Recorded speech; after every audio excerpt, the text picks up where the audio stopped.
My name's Amanda Nelson, and I'm actually currently a professor at Virginia Tech. I actually run our MFA program in arts leadership, and development is a really large component of that.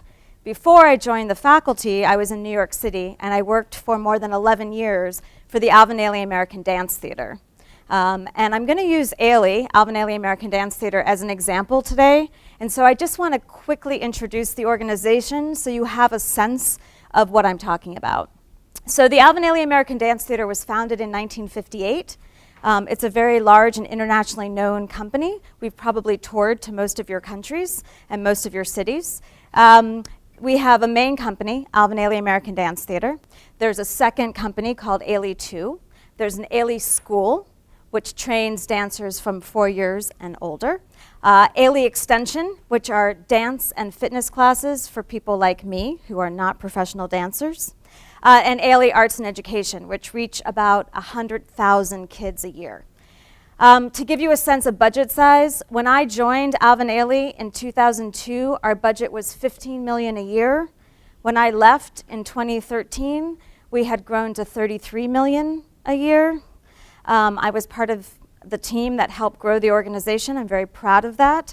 And in development, we had a staff of 10 when I left. So I want to say that because some of the things I'm going to share with you may have to be scaled down or may have to be scaled up depending on the size of your organization.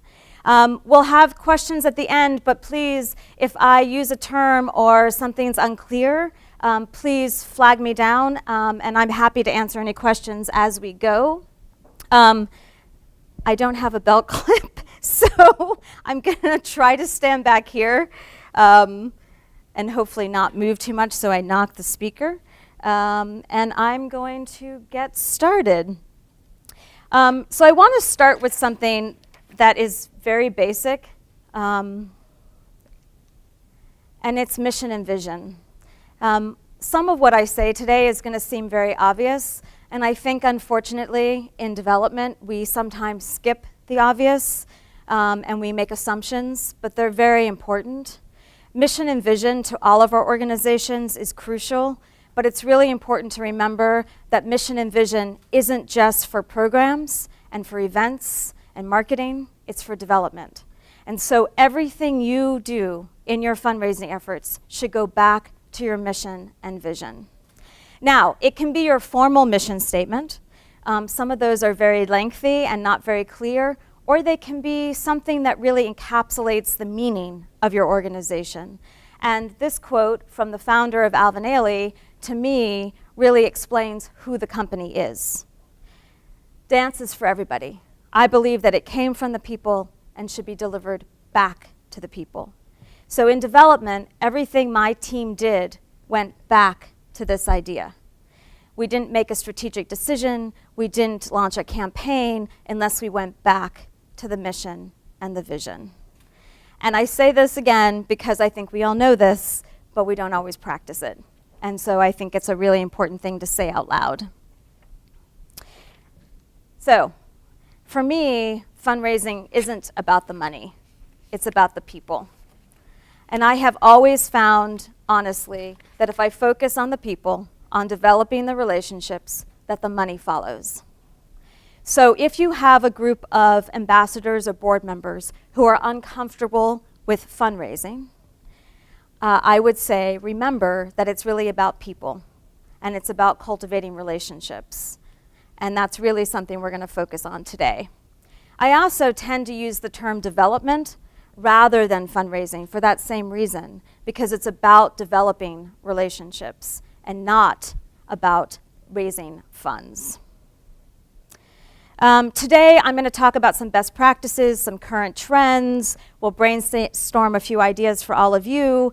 And as I said, when Natascha heard me speak last year, I did this session in 2 hours, and now I have less than 40 minutes. So I have hand-selected elements to talk about, but I want to make sure this works for you. So if there are parts that you feel like you don't want to talk about or you've got a specific question, let me know, because I want to adjust. And I'm pretty good on my feet, although I'm a little tethered to the table. But aside from that, I can make do.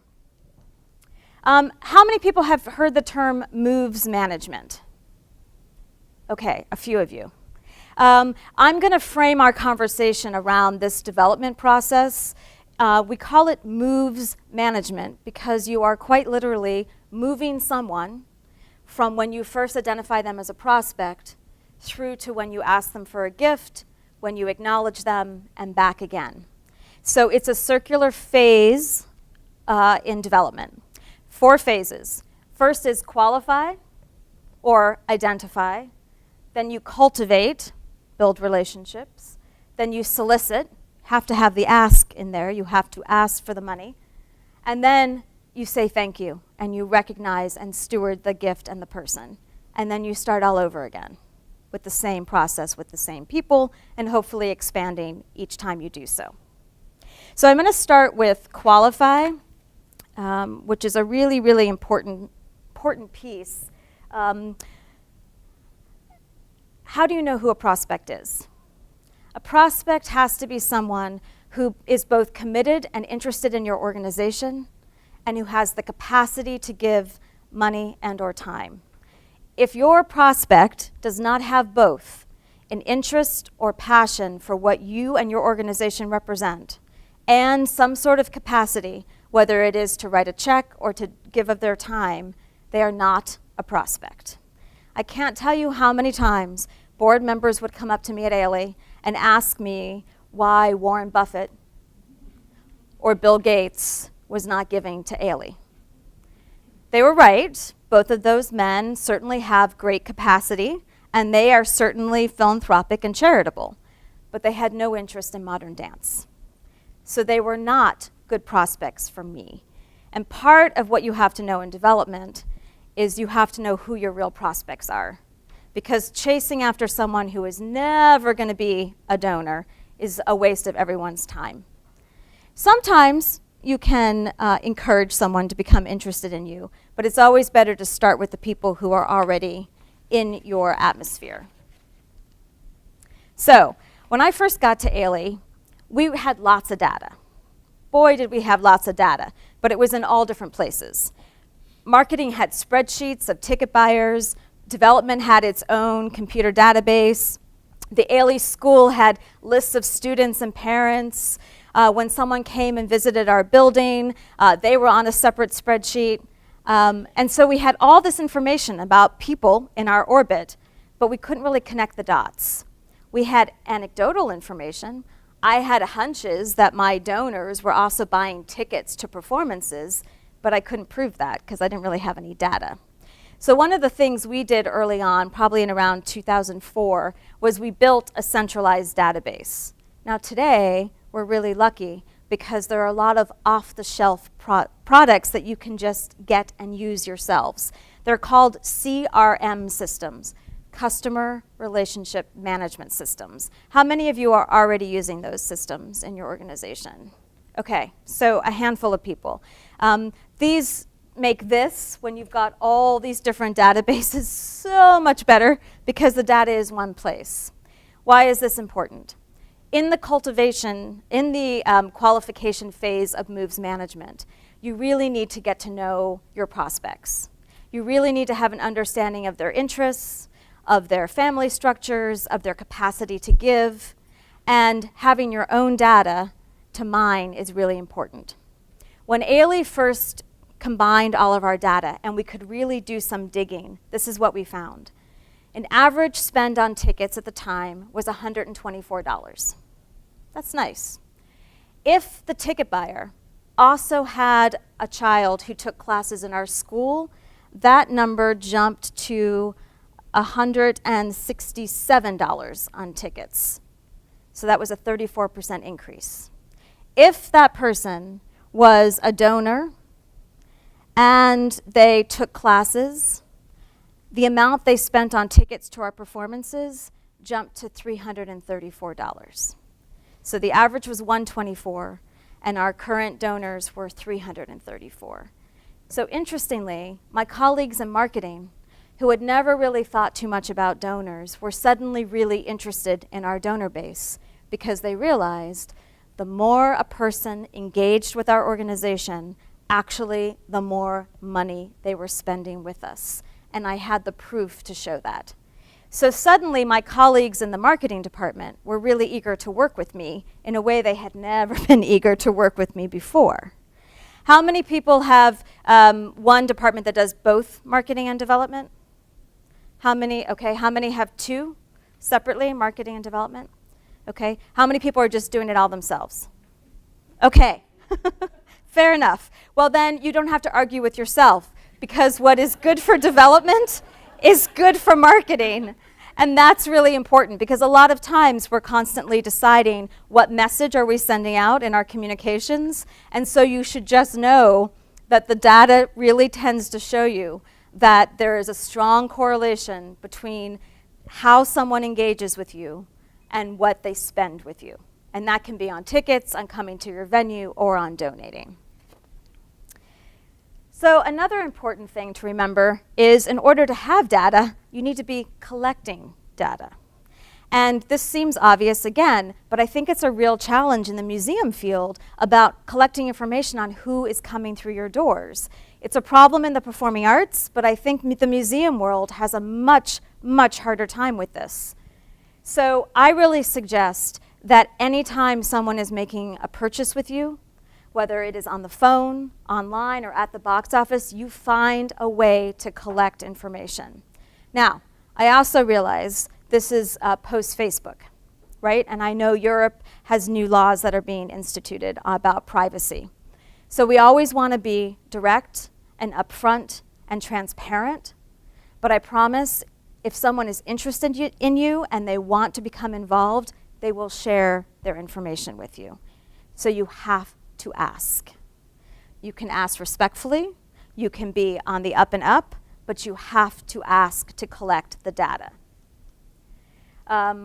You should be collecting data everywhere, on your website, at special events, put an insert into a program or a guide, anybody who visits, when someone buys something. In the performing arts, we have playbills. And what Ailey does is they actually put an insert in to encourage people to sign up for our e-newsletter. And in the theater, we have students who we pay a small fee to, and they wear Ailey Ambassador t-shirts, so they're official. And before the performance starts and in intermission, they are collecting the forms. When we first started doing this, we just asked people for their name and email. And our executive director at the time was a little old school, and she wanted mailing addresses so we could send direct mail. I was really hesitant. I thought, oh, they're already filling out their name and email, can't ask them for anything else. But you know what we found? If you ask, you get. Well over 85% of people who responded gave us all the information. And all we did was put the slots, the information there, and they just had to fill it out. Something else that we all know is an incentive to participate is always good. So if you do a big data collection at an event or a performance, you could maybe do a raffle where everyone who signs up for your e-news or your newsletter that day is part of a raffle, and then they can win a prize. So that's a good incentive. Now, you have identified people who are prospects, people who are interested and passionate about your organization and who have some capacity to give. But you need to go further. You need to really qualify them, which means, again, you need to know more. And there are a lot of ways now, today, that you can learn more about people. You can do this online, Google, social media, data overlays. I mean, there's so many ways to get information. And again, I realize we're in the post-Facebook era, and things are shifting and changing. We don't know exactly how everything is going to sort out, but we can still find out information. Another really important way to get information is by people who know them. Use your board. Use your current donor base. They'll do introductions. They will engage with other people, and they'll share information so that you can better know who your prospects are and how to communicate with them. You're not going to communicate or approach somebody in the same way if their capacity is to give you $200 as to give you $200,000. And so it's really important in the early phases to do your homework and know what it is an appropriate ask for each prospect. That's just really, really key. And again, once you have those customer relationship management tools, you can mine your own data to figure out more information about your prospective donors. So in the cultivation phase, when you're getting to know your donors are also getting to know you. And this is when the marketing of development really comes into play. It's storytelling. So again, as we cultivate relationships, we're going to do this in person when we can. We can do it online. Same way we do research, we can start to cultivate those relationships. And I will talk about some online cultivation in just a moment, but I want to, yes. So when you see an image like this, what are some words that come to mind? You can just shout them out. Anyone feel anything when they see the picture of the young girl? Cute. What else? Proud. Good. What else? Motivated. Good. I wrote down proud, inspired, happy, empowered, right? So it's really important when you start to think about introducing yourselves to your prospects, because remember, you're learning about your prospects, but your prospects also have to learn about you. So one of the most important things is to look through your organization's assets. Look at all the photos and images you have. Look at your video content. Look at your audio content. Look at your website. Look at your print materials. Look at your file folders. What stories can you tell that will be important to share with these prospects so they can really get to know you? And it's not about the dance bar or the mirror. It's about the people interacting with those things. And I think that's a challenge in your field, right? Because you're highlighting a house. But what makes it a house? People. And so it's really important to remember, at least in some of your images, to show people engaging with your properties. That's the human connection, and that's what prompts people to give. That human interaction and that human connection. So find your assets, find your images that will provoke the kind of conversation we just had about this image. Another tool, and I'm not going to show this video now, but if you want to, I have a whole list of online resources that Natascha can share with you that are from this presentation, and you can take a look. But in today's world, video has become really, really paramount. How many of you currently use video in your development and marketing efforts? Some, okay. So these days, what's so amazing is, yes, you can hire a slick videographer, as we have today, or you can pull out your phone, and you can do short testimonials with someone who's just been through a house tour, or someone who's coming, a child who's coming to a special event. Those types of storytelling is really what is going to build your community of donors. Infographics. These became popular here in the States with Obama's first election and have stayed sort of in the forefront.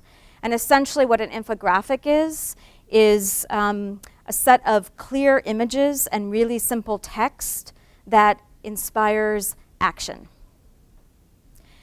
Again, you want to ask yourself, what does my organization bring to my community? Who do we serve? Who do we inspire? Who do we teach? What's at the core of our organization's work? Once you identify those questions, then you can tell your story really succinctly and really through the power of image with an infographic. Anybody using infographics now? No? Okay. This is a pretty simple way to do it. And like I said, we're in the culture realm, so I know you all have a lot of photography and a lot of stories that you could tell. It's really looking at your own assets and figuring out what story you want and need to tell. Another important aspect of storytelling is engagement and interaction. it's really important that you're not just telling a story, that you're sharing a story. So that means there should be some way for the person who is listening to your story to interact, whether it's they actually can ask a question, whether they can respond with a head nod, or even more. So Alvin Ailey's signature dance work is called Revelations, and it was choreographed in 1960. So on its 50th birthday, we actually decided to do a whole campaign around Revelations turning 50. One of the reasons we did was we knew that this work, this dance work, meant a lot to a lot of people. Over the years, I had heard stories of husbands and wives who had gone on their first date to an Alvin Ailey performance and seen the dance work.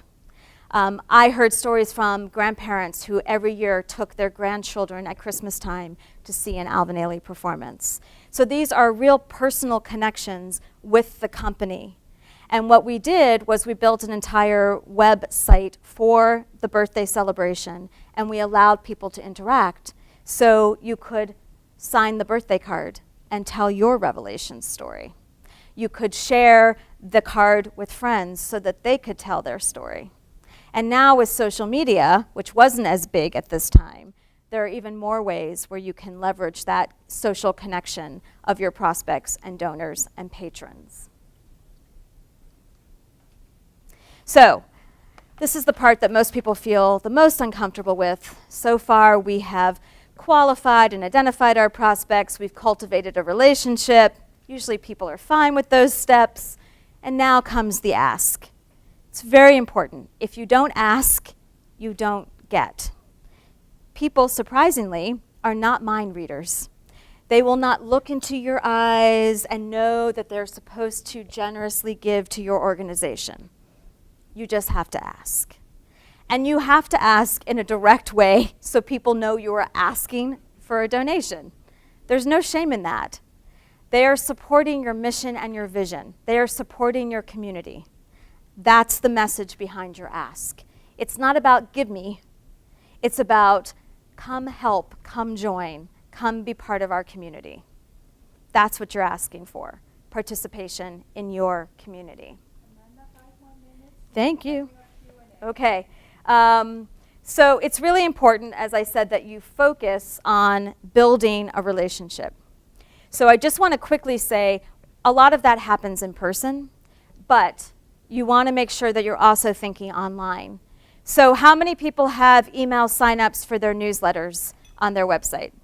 Okay, you want to take advantage of that, and you want to get people signed up, and you want to immediately engage with them. You don't want to bombard them with messages, but you want to engage them. So think about what kind of information could you share with somebody new to your organization. What do they need to know? And maybe you'll even give them a special offer to entice them to participate in a way they haven't. And then, only then, do you ask for a donation. Now I'm going to really quickly, I'm going to sort of skip a few things so that we have time for Q&As.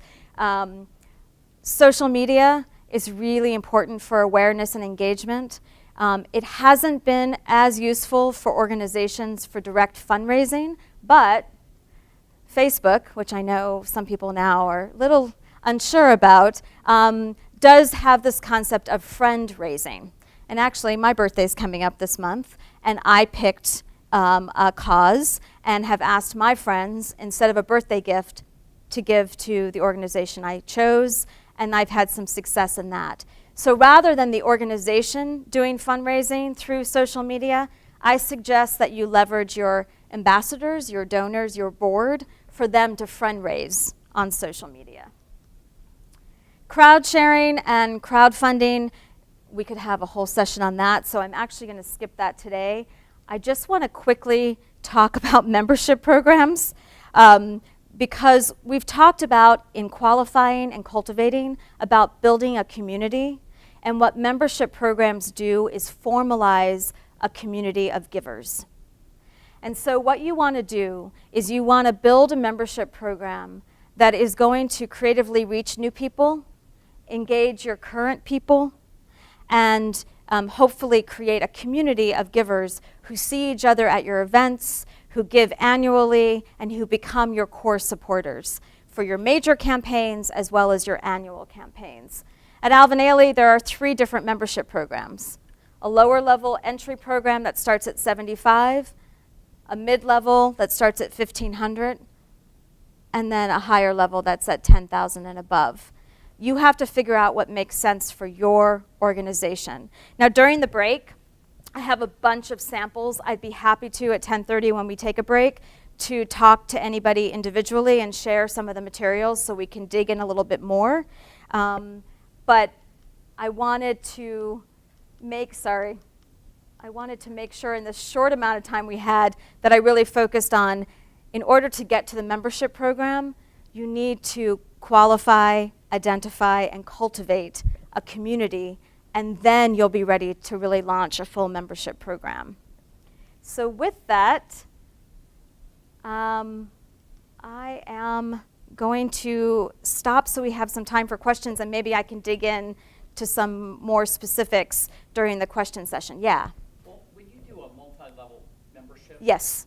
How do you promote the higher level without making sure. the people at the lower level who would if they could but they can't, or feel excluded? Sure. So the question... Some of the higher people sure. also feel uncomfortable sure. about... So the question is about how do you have multi-level programs or different programs so that there's an accessibility for an entry point, and then also for the exclusivity of the upper level donors. It's that balance between inclusivity and exclusivity. In our Ailey's lower level materials and other organizations I've worked with, the Friends of Alvin Ailey goes up to $1,000.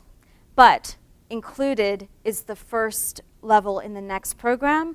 So if somebody who has more capacity gets a friend's brochure and they're looking at the various levels, they see that there's another program that might be for them. But the lower level is what it's focused on. We also make sure that we do events that are both exclusive for the higher level donors, but also we do events that include everybody. And I have personally found, as I think you're hinting at, that a lot of my higher level donors appreciate and respect the fact that we have lower end, more accessible donor levels. And so to have a couple of events a year where both groups can actually mix and mingle is actually really important, because most of us, accessibility is part of our mission, and it's important for donors of all levels to see that. So it is tricky, and it's always a balance, because it's exclusivity and inclusivity at the same time. Yes? Do you ever find that patrons or donors want to have a direct influence? Do donors want to have a direct influence on the program? Yes. This is particularly tricky with board members. It's really important in your membership programs to allow people some voice in terms of where their donations go. So in the United States, our practice is to allow people to earmark their gift. You decide what the programs that you're raising money for, but then you offer a selection at all levels, starting at the beginning at $75, where they can earmark their gift to arts education programs or community programs or renovations or whatever kind of funds that you need. Start with what you need and then offer it as a possibility for the donors. That alleviates it to a point, but doesn't always take care of it. I honestly have found at Ailey, we had a board member who, for many, many years, we actually had a separate donation account for him that we were tracking, because he would want to dictate everything. And finally, the lesson learned is that's not money you really want, because it doesn't really help.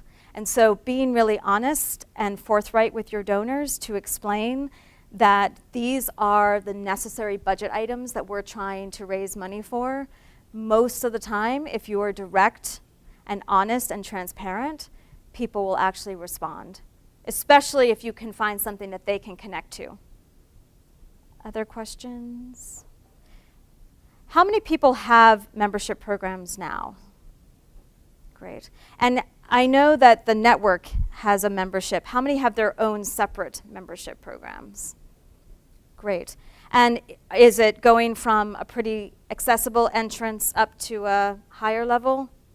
Or is it one price point? Okay, so it is already scaled. Yeah, I know a lot of times I've worked with organizations in the last couple of years that sort of have, it's $500 a year, and that's sort of the one membership option. But if you really want to grow and develop a community of donors, you need to have various levels so that people can come to you at different points in their lifetimes, depending on their financial situations, and stay involved. And I know we're running out of time, but Oh, I rushed and we are okay for time. All right, well then, let me actually take this slide if that's okay. And if someone thinks of a question, please interrupt me. In development, we've had many conversations of late about the difference between the transactional and the relational. So to me, transactions happen at a cash register. And that's okay. Some things are appropriate to be transactional. But if you really want to build a community of donors, you need to go from the transactional to the relational. And you need to find ways, maybe even at the cash register, where that changes. So that whoever is in your gift shop, whoever is in your entrance, and taking the entrance fees, if you have entrance fees, they need to be aware that it's not just a transaction with the patrons, that they are the face of the organization and they're actually part of the development team. And it's really important that you use every interaction to really build a relationship. And I don't mean that you hold up a line chatting about, someone's new job or that their granddaughter just graduated from college. But it does mean that you take the time to remember that it's not just a cash transaction, that somebody has come to your organization to participate with you, and you want to find out why so that you can build on that relationship. We were talking about events earlier, accessibility. So we have both all-inclusive events and then more exclusive events. And I think that's an important balance to have annually in your schedule. When you kick off a new membership program, have some sort of event or party. I think that's a really important way of creating some buzz and some interest. And we did this for a new program we started for families. So how many of you have programming for families at your houses? Okay, great. So you may decide that you want to actually create a donor base of local families who are involved with your organization. And so think about what kind of events you could do that would be family friendly. Could you do, have the families come in and do Lego building where they're building replicas of your house? What kind of events could you have that would be appropriate for your venue, but then also particularly appropriate for families? So I will end with, sometimes building a membership program feels like you're trying to build the Great Wall of China. I've been there, I know that. There are ups and downs. This is actually a picture from one of our Patrons Trips. Every other year, my team would pick one of the international cities the dance company was touring, and we would plan a week-long trip for donors at a certain level. Donors would still pay a fee on top of their annual donation, and they would be responsible for travel and accommodation. Took between about 25 and 30 people on each trip. And really what this gives you is a week with your community of core donors to really spend time with them. And they get to know you more, you get to know them. And I will leave with this positive development story, which is when I first started at Ailey, there was a couple.